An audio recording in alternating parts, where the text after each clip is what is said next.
Have you ever thought कि अगर हम बच्चों को टॉयज़ नहीं लेके देंगे तो वो क्या करेंगे?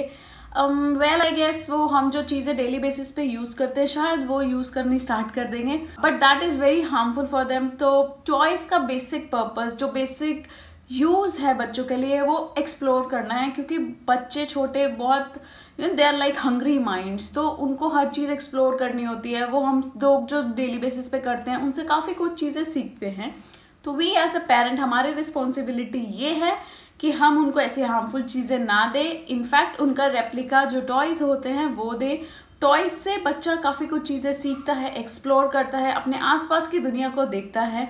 तो हमें 18 से 24 महीने के बच्चों के लिए किस तरीके के टॉयज़ लेने चाहिए, कहाँ से लेने चाहिए, वो सारी चीज़ें इस वीडियो में मैं आज आपके साथ शेयर करूंगी। Hi guys, this is Jasmine, welcome to engineer mom. I am a working mom and I make videos regarding the baby products which I have been using throughout this time, and all the baby stuff related videos you'll get to watch on my channel. So if you are watching me for the first time, please subscribe to my channel, give me comments whether you are liking my videos or not, and share your opinion as well, because that is the most important key. And do not forget to hit the bell icon. Toys बच्चों की life में बहुत ही vital role play करते हैं। Toys से बच्चों का imagination जो है वो बढ़ता है, उनके लिए बेसिकली मोटर स्किल्स जो उनकी होती है वो डेवलप होती है, प्लस वो अपने इमोशंस को कैसे हैंडल करना है, कैसे शेयरिंग करनी होती है, वो चीज़ें टॉयज से बच्चा बहुत अच्छे से सीखता है। प्लस एक बहुत पुरानी कहावत है कि बच्चों का मानसिक विकास 0 से 2 इयर्स की एज तक होता है। टॉयज से बच्चा स्टीम के बारे में सीखता है, and by steam I don't mean that vapours, by steam it's mean science, technology, engineering, art and mathematics. तो ये वाली सारी जितनी भी स्किल्स होती है तो ये 0 से 2 इयर्स के बीच में बच्चों की मोस्टली डेवलप हो चुकी होती हैं। उसके बाद यूज़ कैसे करना है वो बच्चे आगे चलते हैं, बट डेवलपमेंट ऑफ ये सारी चीज़ें इस फेज में होती हैं। तो सबसे पहले स्टार्ट करते हैं स्टैकिंग टॉय से।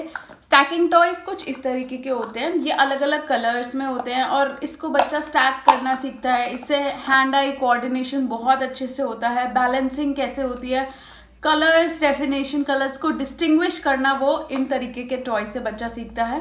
तो ये जैसे इस टाइप में भी स्टैंड कर सकते हैं, प्लस इसको उल्टा करके ये इस तरीके से भी एक स्टैक एक पूरा एक लेंथ बना सकते हैं। तो स्टैकिंग टॉयज बेस्ट होते हैं इस टाइम के लिए। बाद जो टॉयज आते हैं वो होते हैं शेप सॉर्टर्स। ये जैसे ये एक बॉल है, इसके अलग अलग शेप्स बनी हुई हैं, आप देख सकते हैं, और इन सारी शेप्स के अकॉर्डिंगली इसके अंदर ये इस तरीके के वो होते हैं। तो इसमें कुछ नहीं करना होता, आपको ये सारे बाहर निकालने होती हैं शेप्स, और बच्चा इस एज में क्या कर सकता है कि उसको जो सिंपल वाली शेप से स्टार्ट करिएगा, युवान अभी 4 या 5 इसमें आराम से डाल लेते हैं। इसमें 12-13 शेप्स अवेलेबल है, क्योंकि बहुत तरीके के स्टार्स है तो बच्चा इतना समझ नहीं पाता है। तो शेप्स जो है इसके अंदर इस तरीके से हम डाल सकते हैं। उसके बाद आते हैं ड्रम्स या म्यूजिकल टॉयज। इससे बच्चे की लिसनिंग स्किल्स काफ़ी इम्प्रूव होती है, क्योंकि इसमें अलग अलग साउंड्स, ये कुछ इस तरीके के होते हैं, इसमें अलग अलग साउंड्स, इसको प्रेस करने से ऐसी आवाज़ आती है, ऐसे आवाज़ आती है। एक ज़ाइलोफोन का यहाँ पे साथ में है, प्लस एक और भी मेरे पास है। उसके अंदर क्या होता है, उसके अंदर अलग अलग एनिमल्स की साउंड्स भी होते हैं, तो इससे भी बच्चा काफ़ी सारी चीज़ें सीखता है। इसके बाद हमने जो अभी रिसेंटली युवान के लिए खरीदा था, वो हमने कलर्स लिए थे स्क्रिबलिंग के लिए। तो बच्चा कुछ ऐसे लिख नहीं सकता 1 और डॉट एंड ऑल, तो वो स्क्रिबल करता है। तो इस तरीके से बच्चा कुछ कुछ स्क्रिबल करता है, इस तरीके से उसको कुछ कुछ लिखना आता है। वो कलर्स को आइडेंटिफाई करता है, कि वो चेक करता है कि कलर्स उस पर जब चलाते हैं तो कैसा अलग अलग डिफ्रेंशिएट कलर्स आते हैं, तो वो अलग अलग कलर से स्क्रिबल करता रहता है। प्लस वो टूटते हैं तो ही जस्ट नोटिस कि ये क्या हो गया, ये टूट गया, तो ही यूज्ड टू से दिस कि ये टूट गया, एंड उसको दोबारा से जोड़ने की कोशिश करता है। तो काफ़ी सारी चीज़ें बच्चा इस तरीके से सीखता है। साथ साथ हमने युवान के लिए प्ले डो ले रखा है। प्ले डो से वो रोल बनाता है, बॉल बनाता है, फिर उसको प्रेस करता है, चपाती बनाता है, वो देखता है जैसे चीज़ें, तो उसको कॉपी करता है। तो उससे भी बच्चों का बहुत अच्छे से माइंड डेवलप होता है। बट इसके लिए आपको थोड़ा कॉशियस रहना पड़ेगा, क्योंकि बच्चों का पता नहीं होता है, वो कुछ भी मुंह में डाल लेते हैं। तो you have to keep an eye on kid कि वो जब प्ले डो के साथ खेले तो ही should be in your eye range, क्योंकि वो कुछ भी गलत कर सकता है, राइट। इसी के साथ बच्चों को अब जब कलर को डिफ्रेंशिएट आ गया है, तो मैचिंग के लिए हमने क्या कर रखा है, हमने बड़ी सारी बॉल्स ले रखी है। तो इसका मैंने अलग से कोई टॉय नहीं लिया है। मैं क्या करती हूँ कि ये जो बॉल्स हैं इनके लिए अलग अलग बॉक्सेस डिफाइन कर देती हूँ। तो मैं एक बॉक्स में बोलूँगी कि इसमें ब्लू बॉल जाएगा, दूसरे में बोलूँगी कि येलो बॉल जाएगा। तो he identify, he can not speak कि हाँ, बट वो आइडेंटिफाई कर लेता है कि मम्मा ने बोला है कि इसमें ब्लू डालना है। तो वो जितनी भी बॉल्स फैला रखी होती है उसने उठा के इस वाले बॉक्स में डालता है। तो इससे भी बच्चे का माइंड डेवलपमेंट होता है बहुत अच्छे से। साथ इस एज में फ्लैश कार्ड्स बहुत ही बेनिफिशियल रहते हैं, क्योंकि उससे बच्चा बेसिक एनिमल्स, बर्ड्स को आइडेंटिफाई करता है जो वो अपने आसपास देखता है। युवान ज़्यादा एनिमल्स तो नहीं, बट उसको जो डेली बेसिस में दिखते हैं, जैसे डॉग हो गई, कैट हो गई, काऊ हो गई, पिजन हो गए, तो ये कॉमन बर्ड्स और एनिमल्स बच्चा आइडेंटिफाई कर लेता है। Due to corona last year बच्चा पूरा दिन टाइम घर पे रहा, तो उसका डेवलपमेंट इतने अच्छे से हो नहीं पाया, क्योंकि हम उसको कहीं दिखा ही नहीं पाए कि वर्ल्ड में कितनी सारी चीज़ें एग्जिस्ट करती हैं। तो वो अब जैसे बच्चा बाहर निकलना धीरे धीरे स्टार्ट होता है, तो he started to learn different animals and things around him. इस एज में बच्चा कॉपी बहुत ज़्यादा करता है, आपको वो नोटिस करता है कि आप क्या कर रहे हो। तो एक एग्जाम्पल मैं आपके साथ शेयर करती हूँ। कुछ टाइम पहले हमने युवान के लिए कार मंगवाई थी, तो वो एक बॉक्स स्ट्रक्चर सा ही आया था, उसके पेडल्स एंड ऑल, उसका हैंडल एंड ऑल सब अलग था। तो मेरे हस्बैंड ने उसको जैसे स्क्रू ड्राइवर से उसको पूरा असेंबल किया। तो युवान वाज टोटली कंसंट्रेटिंग कि what Dada is doing. He notice कि इससे स्क्रू होता है, इससे पेज को टाइट करते हैं, स्क्रू ड्राइवर कैसे चलाना होता है।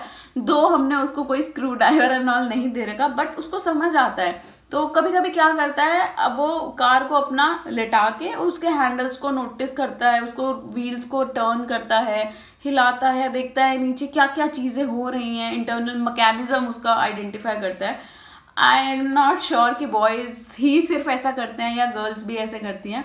आई गेस बच्चा जिसके साथ ज़्यादा, बच्चा जो देख रहा होता है ज़्यादा क्या चीज़ें चल रही है, उन चीज़ों को लेके बच्चा बहुत ही नोटिस करता है और अपनी एक्टिविटी प्लान करता है। साथ ही साथ जैसे कभी मेरी हाउसमेट आती हैं, तो वो कभी डस्टिंग कर रही होती है, तो what he learn from her कि उसको सफाई करनी है, तो वो अपना हैंकी लेके कभी चेयर साफ करेगा, कभी टेबल साफ करता है। तो बच्चा बहुत अच्छे से कॉपी करता है इस एज में।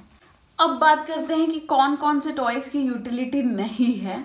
तो उनमें जो सबसे पहले आते हैं सॉफ्ट टॉयज़। अभी 1.5 से 2 साल तक के बच्चों का माइंड इतना डेवलप नहीं होता है कि वो फोर प्ले स्टार्ट करे कि हाँ मेरे को इसके साथ खेलने जाना है। They don't treat that soft toy as an individual, but 3 साल के बाद ही उनको फोर प्ले समझ आता है। तो तब तक के लिए सॉफ्ट टॉय बस एक काइंड ऑफ रखे ही होते हैं। मेरे पास इतने सारे सॉफ्ट टॉय पड़े हैं, युवान नेवर प्लेज विद देम, उसको कोई इंटरेस्ट नहीं आता है उसके लिए। तो so I guess that is not very useful toy for the kids for 18 to 24 months. उसके बाद जो दूसरी चीज़ आती है वो आती है कि जब हम जॉइंट वाले टॉयज़ लेते हैं, कि वो स्टैक मतलब जैसे ब्लॉक्स हो गए वो एक के साथ एक जुड़ते हैं, उस तरीके से कुछ एक जॉइंट टॉयज़ आते हैं, चेन्स वाले टॉयज़ आते हैं। तो ये वाले भी मैंने देखे थे, ये बहुत ही अच्छे ब्रांड के थे, बट ये बहुत ही हार्ड हैं। तो युवान ट्राई भी करता है इसको डालने के लिए, बट ये मुझे ही इतनी प्रॉब्लम होती है इसको डालने के लिए, और 18 से 24 मंथ का बच्चा ये नहीं कर पाता है। तो I said you should avoid such kind of toys. So that's all for this video I have. Let me know if you have any comments or you want to share your views कि आपने कुछ एक तरीके के toy लिए, नहीं पसंद आए बच्चों को, तो आप अपनी भी स्टोरी मेरे साथ ज़रूर शेयर कर सकते हैं। तो that's all for this video. I'll see you in the next video. Ta-ta!